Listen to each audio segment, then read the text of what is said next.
In 1829, a Mexican explorer was traveling westward when he noticed green wetlands in the middle of the Mojave Desert. He named the area the Meadows. In Spanish, it's Las Vegas. Fort Baker was built there in 1864. The fort remained an outpost for 77 years. But in 1931, the state of Nevada legalized gambling. 10 years later, large casinos came to the Meadows. Along with them came vice and organized crime. It's been said Las Vegas has always been a city on the border of legality, providing its neighbors with what is normally prohibited. Today, Vegas draws 41 million visitors a year. And what's happened there happened in the Valley of Salt during the days of Abraham. For another sin city rose in infamy in the desert. Sodom and its sister city, Gomorrah, were the Las Vegas of their day. Built around freshwater springs in the desert of the Dead Sea, it too gained an infamous reputation. Ezekiel 16, verse 49, lists Sodom's sins. She was guilty of gluttony, idleness, a disregard for the poor and needy, haughtiness, as well as lewdness and abominations. Just like Las Vegas, Sodom sat on the border of legality. Sins regulated in a few places, tolerated in most places, were celebrated in Sodom. Perhaps most notorious was Sodom's wholesale embrace of sexual perversion. The city totally capitulated to homosexuality. Today we get the term sodomy from Sodom. It was Gay Pride Day every day in Sodom. And in Genesis 19, we see what God thinks about the sins of Sodom, which is vital for us today. For the judgment of Sodom foreshadows the coming future judgment destined for the world in the last days. For in Luke 17, Jesus told us, as it was also in the days of Lot, even so will it be in the day when the Son of Man is revealed. And so verse 1. Now the two angels, these were Abraham and Sarah's visitors, remember? They were angels disguised as men. They came to Sodom in the evening, and Lot was sitting in the gate of Sodom. Now remember when Lot left Abraham, Uncle Abe had given him the option to settle in any direction he chose. Chapter 13, verse 12 says that he pitched his tent as far as Sodom. Apparently the pleasure and the convenience and the entertainment and the commerce and the variety of this world attracted Lot and his family. Lot started out pitching his tent as far as Sodom.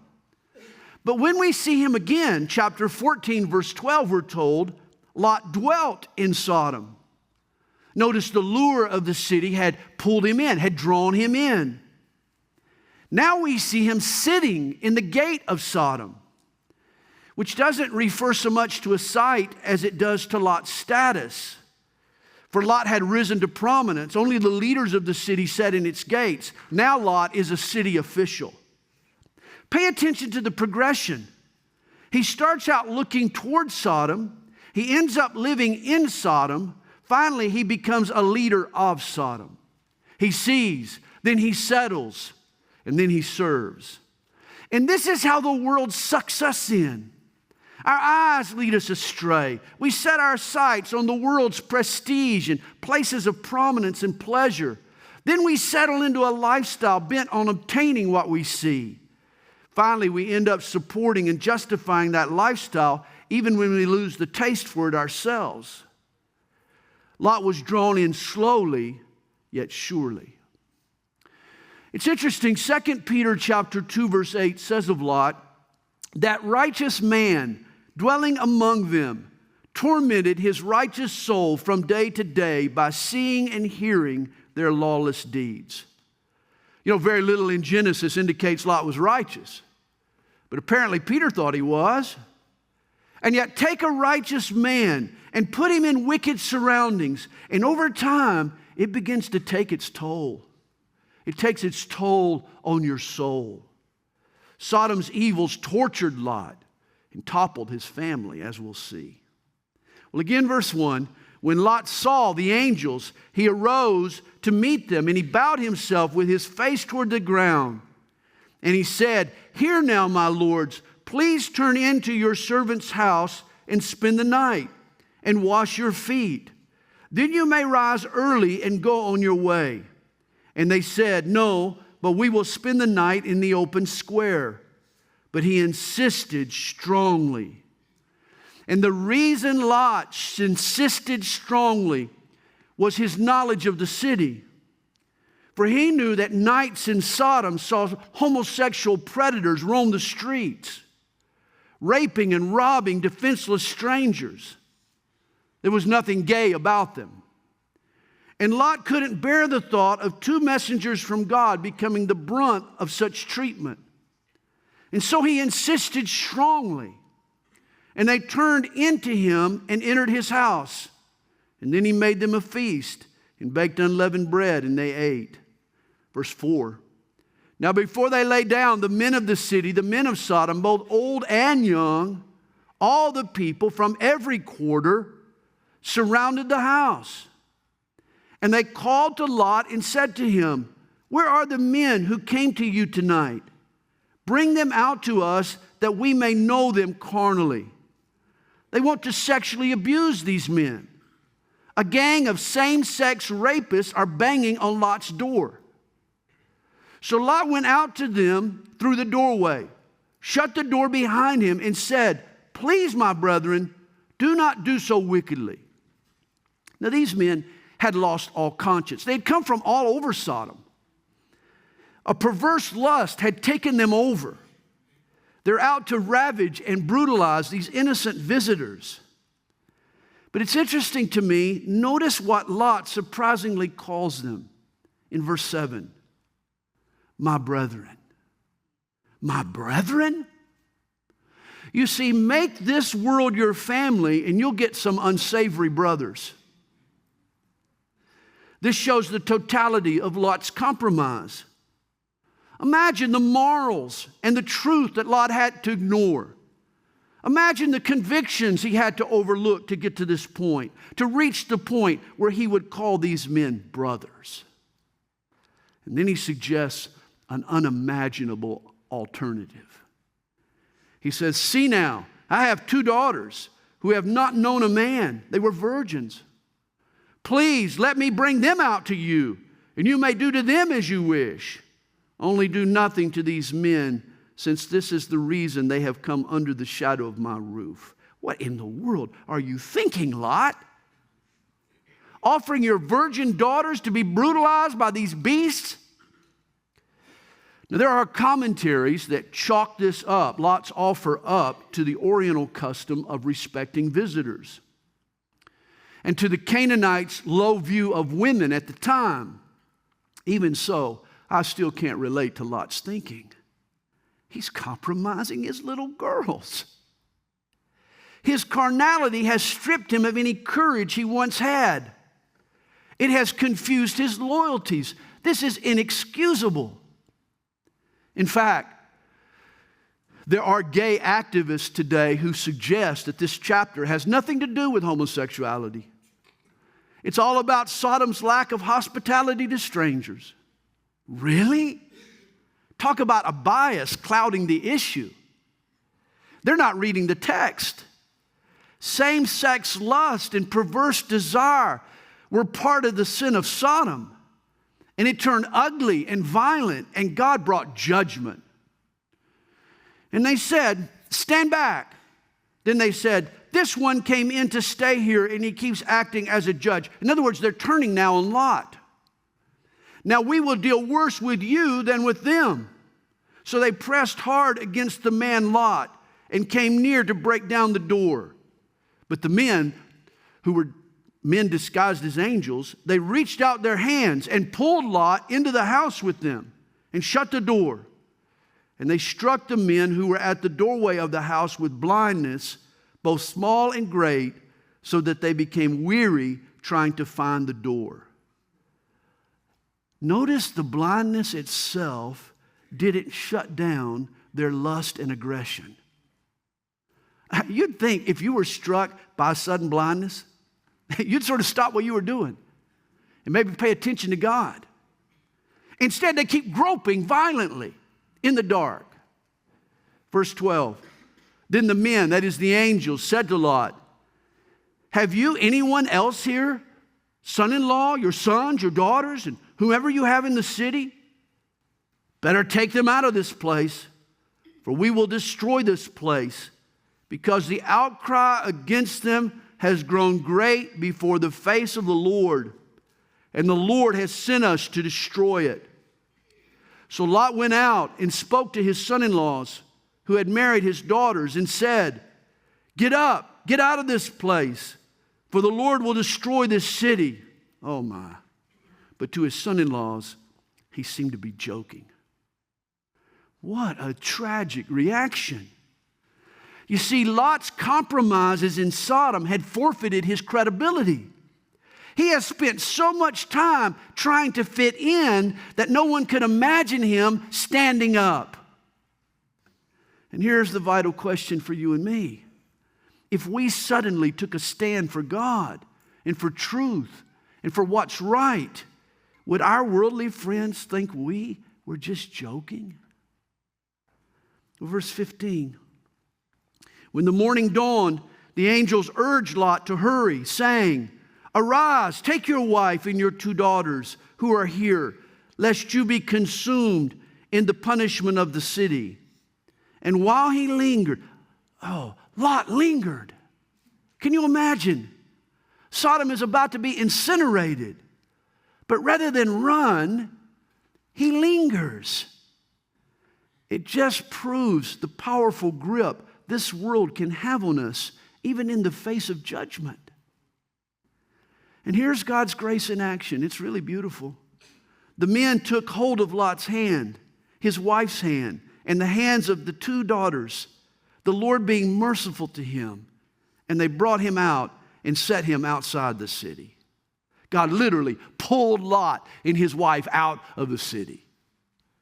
And I wonder if every time we're tempted, God doesn't grab our spirit and pull us away. So that to really sin, we have to shake him off and linger. Well, verse 17. So it came to pass when they had brought them outside that he said, escape for your life. Do not look behind you, nor stay anywhere in the plain. Escape to the mountains, lest you be destroyed.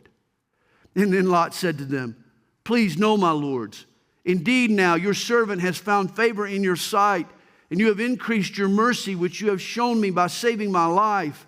But I cannot escape to the mountains, lest some evil overtake me and I die. See now, this city is near enough to flee to, and it is a little one. Please let me escape there. Is it not a little one? And my soul shall live. Lot's time in Sodom had cultivated fear in his heart rather than faith. Lot has been invited to meet with God in the mountains, but he prefers the clamor of another city, now just a smaller city. And he said to him, see, I have favored you concerning this thing also, in that I will not overthrow this city for which you have spoken. Hurry, escape there, for I cannot do anything until you arrive there. God allows Lot to escape to a smaller city. This small city, therefore, the name of it was Zoar, which, by the way, means small. The point is, God's judgment won't come until his people are safe, and so Lot is allowed to escape to the city of Zoar. And that's the way it will be at the end of the age. When the great tribulation rocks this planet off its foundations. You see, before judgment comes down, the church will go up. God promises his people a means of escape. When the fires of judgment ravage the earth, the people of God will be safe and secure in heaven as long as we don't look back, as long as we don't hold on, as long as we don't linger, as long as we anticipate and are ready and look for the coming of our Lord Jesus in the clouds for his church. And then verse 23, the sun had risen upon the earth when Lot entered Zoar. In other words, he had left Sodom at dawn, but since he lingered, the sun is now high in the sky. And then the Lord rained brimstone and fire on Sodom and Gomorrah from the Lord out of the heavens. Sodom and its sister city, its neighboring city, Gomorrah, were located in the valley of Siddim on what is today the shores of the Dead Sea. Genesis 14 verse 10 tells us the valley of Siddim was full of asphalt pits. In other words, the region was known for its salt and sulfur deposits. And it's been suggested that God may have sent a lightning bolt which hit a pocket of gas in one of these asphalt pits, and it exploded and rained down fire and brimstone on the cities. We don't really know how God did it, but we know he did. The whole valley was burned to a crisp. It was Billy Graham who once said, if God does not judge America, he'll have to apologize to Sodom and Gomorrah. For today we are guilty of more than Sodom. For we have normalized same-sex relations and exalted them to the level of marriage. This is an abomination in the eyes of God. And if God judged Sodom, then he'll have no hesitation judging us. So God overthrew these cities, all the plain, all the inhabitants of the cities, and what grew on the ground. But Lot's wife looked back behind him, and she became a pillar of salt. You could say Lot's wife got assaulted coming out of Sodom. She became a podium of sodium. Been waiting to say that. And note Mrs. Lot, she left Sodom, but Sodom never left her. That was the problem. Her body left, but not her heart. She loved the pleasures and the treasures of this world more than the new life that God had promised her. Apparently, she was bitter at God for having to leave Sodom. And God immortalized her bitterness by turning her into a tower of salt. And as I noted earlier, Jesus uses this story as a warning to us, believers living in the last days. Luke 17 verse 30 tells us, even so will it be in the day when the Son of Man is revealed. For in that day, he who is on the housetop and his goods are in the house, let him not come down to take them away. And likewise, the one who is in the field, let him not turn back. For remember Lot's wife. Whoever seeks to save his life will lose it, and whoever loses his life will preserve it. Don't let this world get its hooks in you. Don't do it. If so, you'll miss out on God's best. After you come to Christ, don't look back. And then verse 27. And Abraham went early in the morning to the place where he had stood before the Lord. Abraham is back at his tent, and he goes out to spend time with God. It's interesting, from Genesis 12 through chapter 22, there are over 100 conversations between God and Abraham. Here was a man who lived in constant conversation with God. Abraham loved communing with God, but on this morning, he walks out of his tent and he sees smoke in the distance. And then he looked toward Sodom and Gomorrah and toward all the land of the plain. And he saw, and behold, the smoke of the land, which went up like the smoke of a furnace. And it came to pass, when God destroyed the cities of the plain, that God remembered Abraham and sent Lot out of the midst of the overthrow, when he overthrew the cities in which Lot had dwelt. Then Lot went up out of Zoar and dwelt in the mountains, and his 2 daughters were with him, for he was afraid to dwell in Zoar. He must have thought that God would judge Zoar just as he had judged Sodom. And he and his 2 daughters dwelt in a cave. In other words, fear dominates their hearts. They were called to the mountains to seek God, but now they dwell in a cave. And what follows is so tragic. For Lot's two daughters show how indoctrinated they were in the perversions of Sodom. One weekend, they get their dad sloppy drunk. The first night, the firstborn takes him to bed. The second night, the younger girl does. He sires two children in those 2 nights. Lot ends up with the peculiar distinction of becoming a dad and a granddad simultaneously. Incest riddles what is left of Lot's family. See, Lot may have managed to retain the title righteous man while living in Sodom, but certainly his family didn't. His wife loved Sodom's possessions, looking back with a longing gaze. His daughters learned Sodom's perversions and got their own father drunk so that he would sire their sons. See, it all proved that compromise with sin brings dire consequences. If not on you immediately, it will ultimately bring consequences on your family. And so verse 37 sort of wraps it up. The firstborn bore a son and called his name Moab. He is the father of the Moabites to this day. And the younger, she also bore a son and called his name Ben-Ami. He is the father of the people of Ammon, the Ammonites, to this day. And through the centuries, these tribes, the Ammonites and the Moabites, ended up causing the Israelites a heap of trouble. They became idolaters and ultimately God's enemies. With chapter 20. After that encouraging chapter, let's move to chapter 20. And Abraham journeyed from there to the south and dwelt between Kadesh and Shur and stayed in Gerar. This was Philistine country. And now Abraham said of Sarah his wife, "Oh, she is my sister." Sound familiar? Hey, this is what he said 25 years earlier to the Pharaoh in Egypt in Genesis 12. And do you remember Abram's rationale for this lie? See, Sarah was so gorgeous that he worried the pagan king would kill him to take her as his wife. We were amazed that this was his concern when Sarah was 65. Now the old girl's 90. And apparently still pretty enough to be attractive to an Oriental king. If only Sarah had left us her secret. Or maybe she has. For 1 Peter chapter 3 encourages all Christian women to have the incorruptible beauty of a gentle and quiet spirit. To be submissive to their own husbands, as Sarah obeyed Abraham.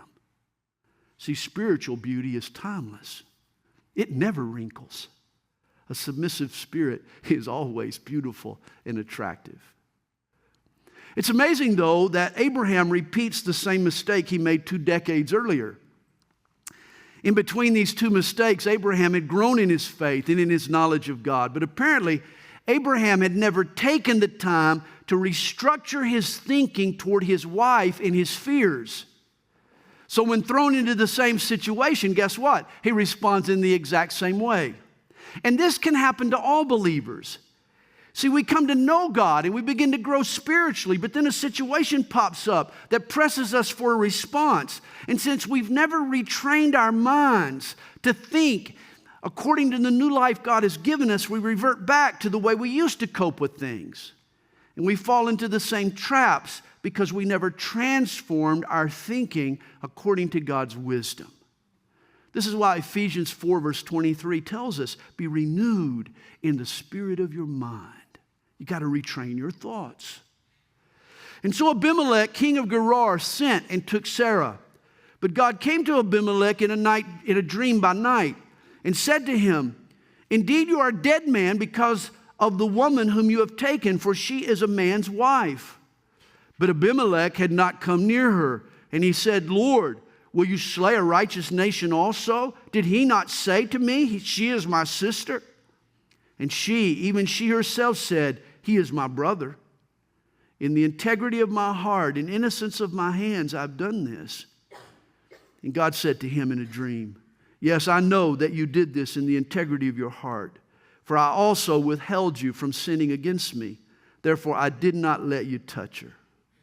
God knew Abimelech had been lied to. And so he honored the king's integrity. and he kept him from adultery with Sarah. And now therefore restore the man's wife, for he is a prophet, and he will pray for you, and you shall live. But if you do not restore her, know that you shall surely die, you and all who are yours. And that was Abraham who lied to Abimelech. And yet Abraham gets introduced as a prophet. And God promises Abimelech that Abraham will pray for him. I'm sure Abimelech's thinking, I should be praying for Abraham. Verse 8. And so Abimelech rose early in the morning, called all his servants, and told all these things in their hearing. And the men were very afraid. And Abimelech called Abraham and said to him, what have you done to us? How have I offended you that you have brought on me and on my kingdom a great sin? And you have done deeds to me that ought not to be done. And then Abimelech said to Abraham, what did you have in view that you have done this thing? In other words, what were you thinking, man? And Abraham said, because I thought surely the fear of God is not in this place, and they will kill me on account of my wife.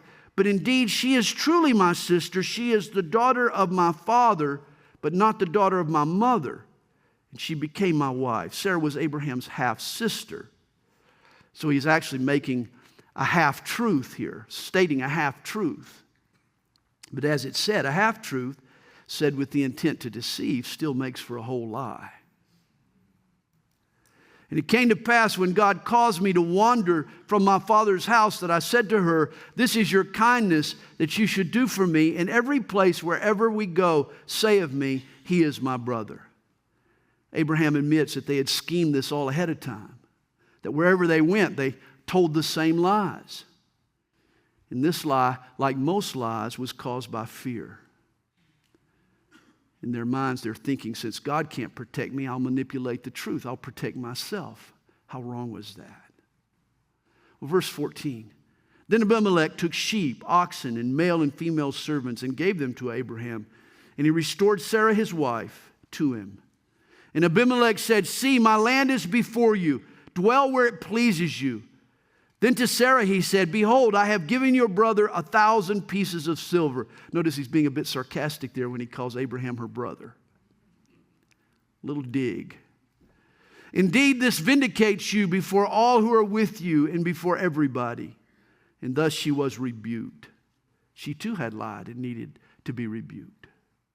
And so Abraham prayed to God, and God healed Abimelech, his wife, and his female servants. And then they bore children, for the Lord had closed up all the wounds of the house of Abimelech because of Sarah, Abraham's wife. All is well when they leave. Well, chapter 21. And the Lord visited Sarah as he had said, and the Lord did for Sarah as he had spoken. Friends, God always does just as he has spoken. For Sarah conceived and bore Abraham a son in his old age, at the set time of which God had spoken to him.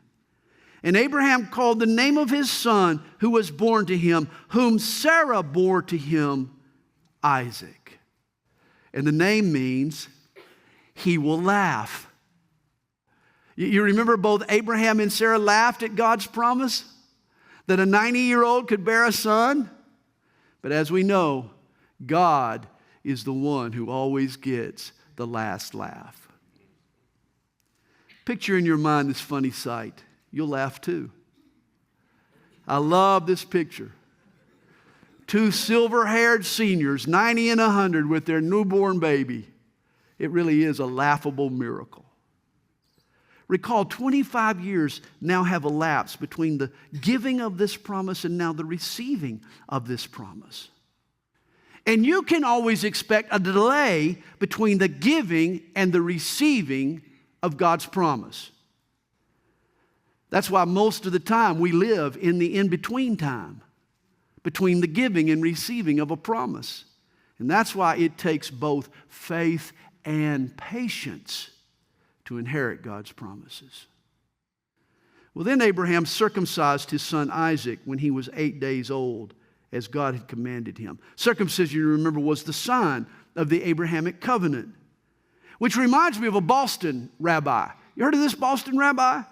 He's a big baseball fan. And he once had he said he had something in common with Joe DiMaggio. Both were called the Yankee Clipper. Get it? Rabbi Joe DiMaggio, the Yankee Clipper, circumcision. When you have to explain it, it's not funny.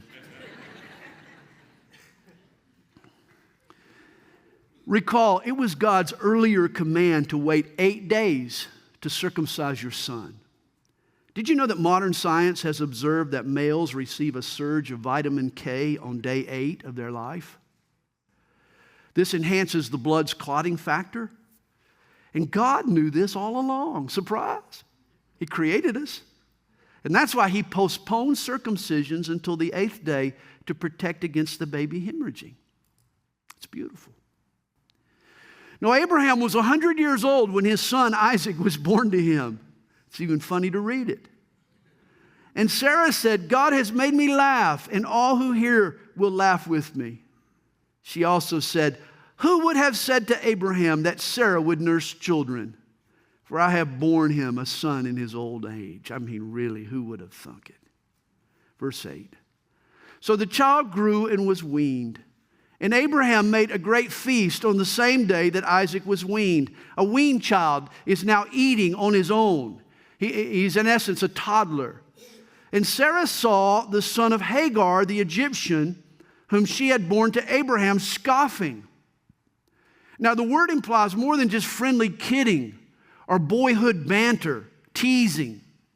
Galatians 4 verse 29 says that Ishmael was persecuting Isaac. He was torturing his brother. Therefore, Sarah said to Abraham, cast out this bondwoman and her son. For the son of this bondwoman shall not be heir with my son, namely with Isaac. Abraham's liaison with Hagar was Sarah's idea, but now she sees Ishmael's brutal treatment of her son Isaac, and she wants Hagar and Ishmael thrown out of the tent. Verse 11.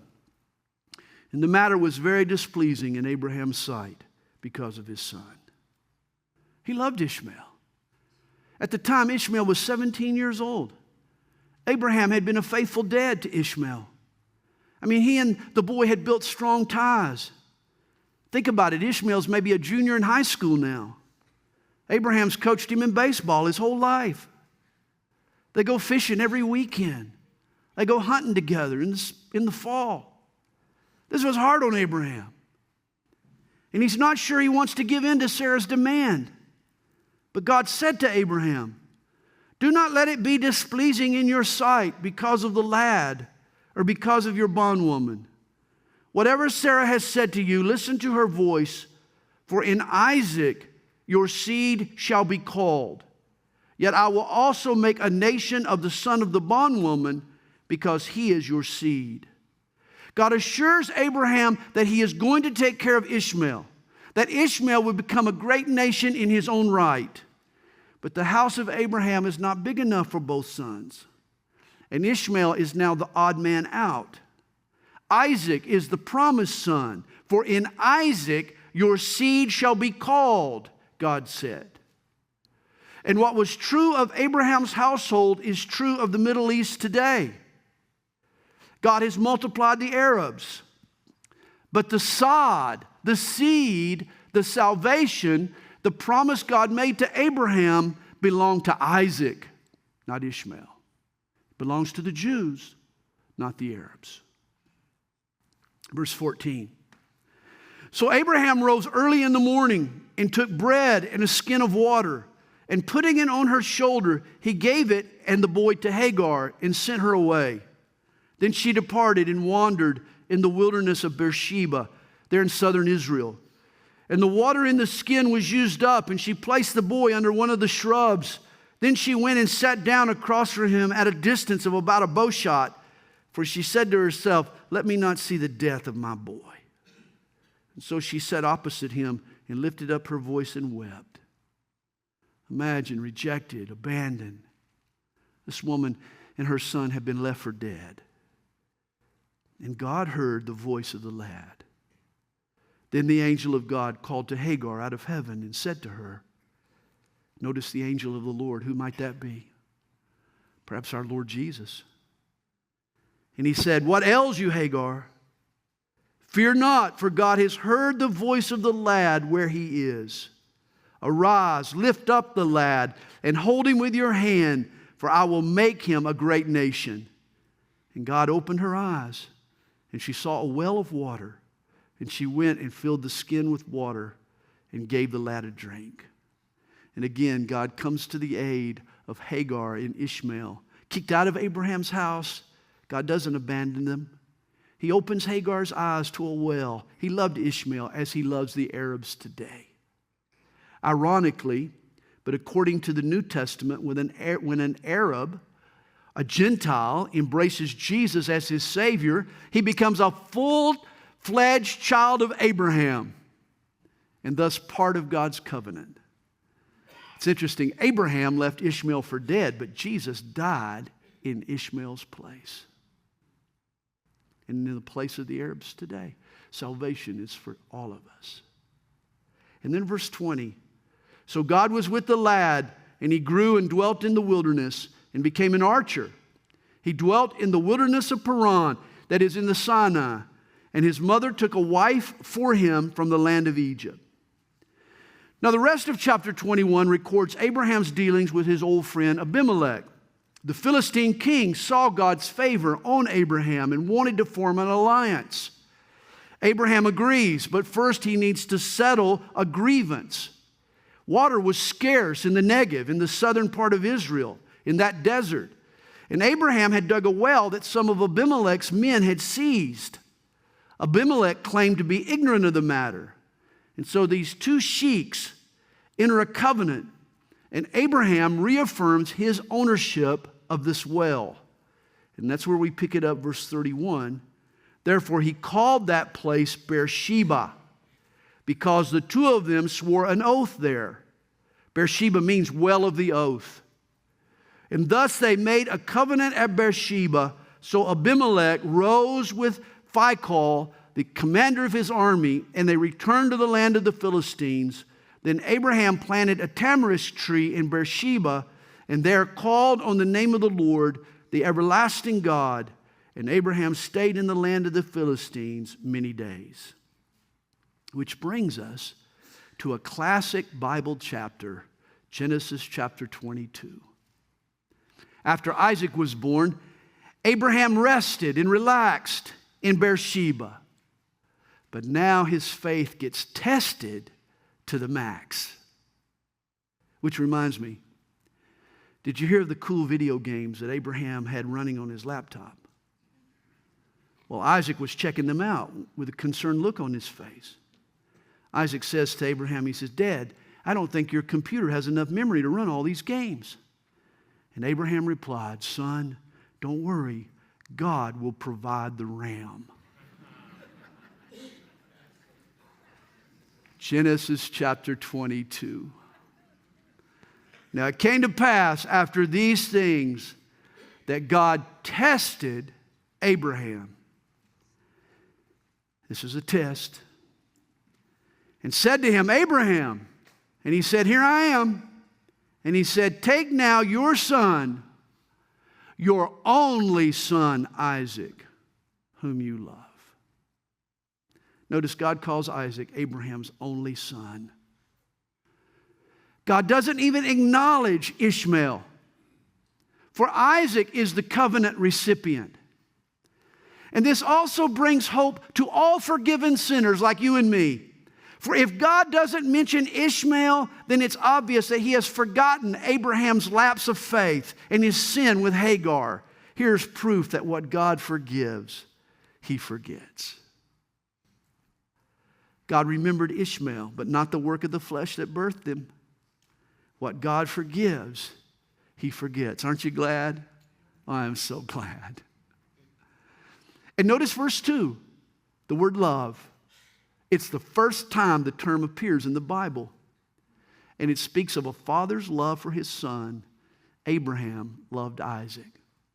And God loves us. But God tells Abraham to take Isaac and go to the land of Moriah and offer him there as a burnt offering on one of the mountains of which I shall tell you. Now, here is the ultimate test of faith. Imagine raising a knife with the intent of slitting the throat of your only son, offering him as a sacrifice. And what made this command so confusing was that Isaac was heir to God's promises. God's command here flies in the face of both love and logic. And yet Abraham obeys. So Abraham rose early in the morning, and he saddled his donkey and took 2 of his young men with him, and Isaac his son, and he split the wood for the burnt offering, and arose and went to the place of which God had told him. Then on the 3rd day, Abraham lifted his eyes and saw the place afar off. And Abraham said to his young men, "Stay here with the donkey, the lad, and I will go yonder and do what? And worship. And we will come back to you." Notice the phrase, "we will come back to you." Apparently, Abraham believed that God was going to raise Isaac from the dead. Hebrews 11 tells us that. It tells us that Abraham concluded that God was able to raise him up even from the dead, from which he also received him in a figurative sense. And notice the insight there in Hebrews. This was not only a test for Abraham, but a picture for us. For as Abraham hiked these 50 miles from Beersheba to Moriah to offer his only son, God the Father journeyed to this very same mountain 2,000 years later to offer his son, his only son, Jesus, for you. See, Moriah was one of the hills of the city of Jerusalem. And in Abraham's day, there was a settlement about halfway up the mountain. That means that Abraham probably climbed above that settlement to an isolated place where he offered Isaac, at the very top of the hill, at the place that would later be called Golgotha, or Mount Calvary. See, Abraham offered his son Isaac on the exact spot that God would later offer his only son, Jesus. It's interesting to see the cross from the disciples' point of view. You need to read the Gospels. To visit the cross from the Son's perspective, read Psalm 22. But in Genesis 22, we come to the cross from the Father's viewpoint. And in Abraham, we see the Father's heart on display. Verse 6. So Abraham took the wood of the burnt offering and laid it on Isaac his son. And he took the fire in his hand and a knife, and the 2 of them went together. Abraham takes the wood to burn the sacrifice, wood that he had split. He lays it on Isaac. Jesus also carried wood up this same hill. He carried a Roman cross, didn't he? Notice back in verse 3, 2 men traveled with Abraham to offer Isaac, and there were 2 thieves on crosses that traveled with Jesus on his gruesome journey. And when did you think Isaac died in the mind of Abraham? It was probably when he left to make this trip. He probably already conceded. He knew what he was going to do. He was going to kill his only son. It's interesting. What's intriguing here is that according to verse 4, it took 3 days to reach Moriah. Thus, from Abraham's perspective, his son Isaac rose from the dead on the 3rd day. The same was true for God's son, Jesus. Remember, too, both Isaac and Jesus were born of miraculous births. Isaac is a fascinating type of Christ, while Abraham is a type of God the Father. And so verse 7, but Isaac spoke to Abraham his father and said, "My father." And he said, "Here I am, my son." And then he said, "Look, the fire and the wood, but where is the lamb for a burnt offering?" And Abraham said, "My son, God will provide for himself the lamb for a burnt offering." And so the 2 of them went together. And then they came to the place of which God had told him. There was an exact spot where God wanted this drama to unfold. And I believe it was the same place that would later support Calvary's cross. And Abraham built an altar there. Abraham was good at building altars. Remember, he built them everywhere he went. Abraham was a worshiper. And Abraham placed the wood in order. And he bound Isaac his son and laid him on the altar upon the wood. Now realize, at this point, Isaac is a fully grown man. The Jewish rabbis suggested that he was 30-something at this time. And for an old man like Abraham to bind Isaac to the altar, he needed a little cooperation from the boy, didn't he? You know, we talk about Abraham's faith, but what we should talk a little bit about is the faith of Isaac. Well, Abraham stretched out his hand, and he took the knife to slay his son. And try to imagine now what is happening in the heart of Abraham at this moment. I mean, his 100-year-old heart is pounding out of his chest. His mind is screaming, no. His frail hand is trembling. Tears are flowing down his cheeks. His emotions are caught between a desire to obey and a love for his son. I mean, what gives Abraham the strength to stretch out his hand and lift up his knife and do the impossible? It was faith. Faith that God would raise Isaac from the dead. Faith that somehow God would work this whole thing out.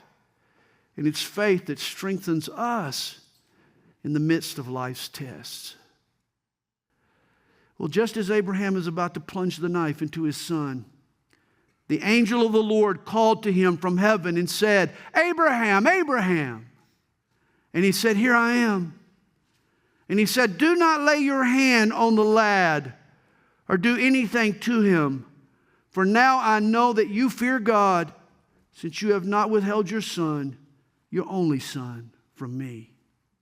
By faith, Abraham passes God's test. And then Abraham lifted his eyes and looked, and there behind him was a ram caught in a thicket by its horns. And so Abraham went and took the ram and offered it up for a burnt offering instead of his son.